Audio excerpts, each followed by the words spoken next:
जय श्री राधे, जय श्री कृष्ण सभी भक्तों को। आज श्रीनाथ जी महाराज की कथा श्रवण करेंगे। आपने कभी श्रीनाथ जी के दर्शन करे हो श्रीनाथ द्वारा में गुजरात, तो आपने ध्यान दिया होगा कि श्रीनाथ जी की आंखें बहुत छोटी छोटी हैं, पतली पतली आंखें, छोटी छोटी, जैसे मानो श्रीनाथ जी ने अपनी आंखें आधी बंद कर रखी हो। आधी बंद आंखों से श्रीनाथ जी आपको निहार रहे हैं। अब किसी ने पूछा कि अरे बांके बिहारी खुल्लम खुल्ला आंखें खोल करके अपने भक्तों को देखते हैं, किशोरी जी को देखते हैं, श्री राधा रमन जी, श्री गोपीनाथ जी, सारे श्री ठाकुर जी के सारे विग्रह इतने सुंदर सुंदर नेत्र वाले हैं। नेत्रों में सबसे, जिनके नेत्र सबसे अलग हैं, सबसे सुंदर मानो वे श्री राधा रमन जी और श्रीनाथ जी। राधा रमन जी के सबसे कटीले नैन हैं, पतले पतले कटीले नैन, और श्रीनाथ जी के आधे बंद नैन। अब किसी ने पूछा कि श्रीनाथ जी के नैन आधे बंद क्यों हैं? तो श्रीमद् भागवत में बहुत सुंदर कथा आती है। जब श्री ठाकुर जी ने, इंद्र ने ब्रज में महाराज बहुत ज्यादा वर्षा करवाई, ब्रज में चारों तरफ हाहाकार मच गया, तो श्री ठाकुर जी ने ब्रजवासियों को बचाने के लिए अपने हाथ में, अपनी उंगली पर श्री गिरिराज जी को धारण करा।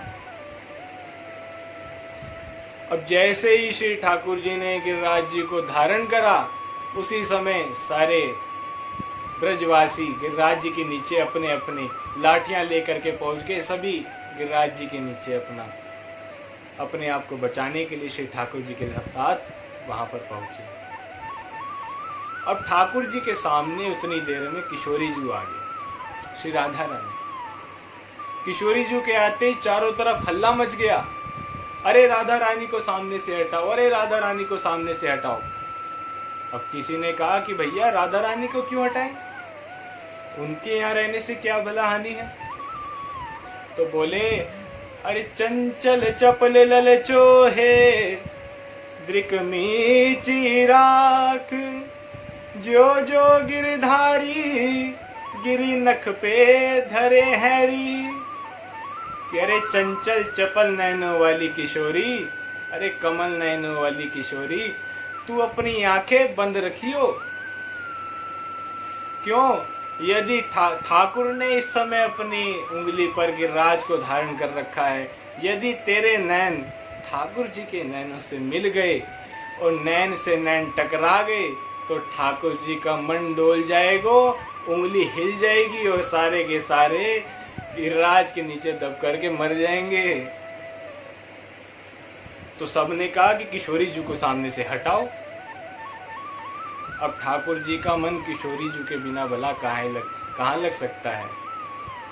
तो इतनी देर में ठाकुर जी के सामने किशोरी जी को थोड़ा दूर करा और सामने नंद बाबा आए।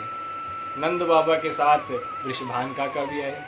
नंद बाबा श्री ठाकुर जी के पिता और वृषभान काका श्री राधा रानी के पिता। तो अब मानो, अब जैसे कोई है अपना प्रेमी होता है, वो अपने पिता के सामने और अपनी प्रेमिका के पिता के सामने घूर घूर के अपना मन संतुष्ट करने के लिए अपनी प्रेमिका को आंखें खोल करके नहीं देख सकता।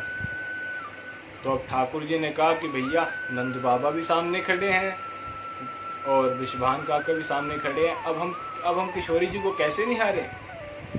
तो ठाकुर जी ने अपनी आंखें बंद कर ली, छोटी छोटी आंखों से छोटी छोटी आंखें करके श्री ठाकुर जी श्री राधा रानी को निहार रहे हैं। तो यही स्वरूप श्रीनाथ जी में विद्यमान है, वही स्वरूप में, जिस स्वरूप में श्रीनाथ जी अपनी छोटी छोटी आंखें करके, आंखें बंद करके, सबको तो ये लगा कि ठाकुर जी ने आंखें बंद कर रखी है, पर श्री ठाकुर जी थोड़ी आंखें बंद करके नीचे नीचे से अपनी किशोरी जी को निहार रहे थे। इसीलिए श्रीनाथ जी की आंखें आधी बंद रहती हैं। तो आज आपको हमने श्रीनाथ जी के बारे में बताया, आगे भी आपको अन्य विग्रहों के बारे में, श्री ठाकुर जी की अन्य कथाओं के बारे में आपको श्रवण कराते रहेंगे। जय श्री राधे।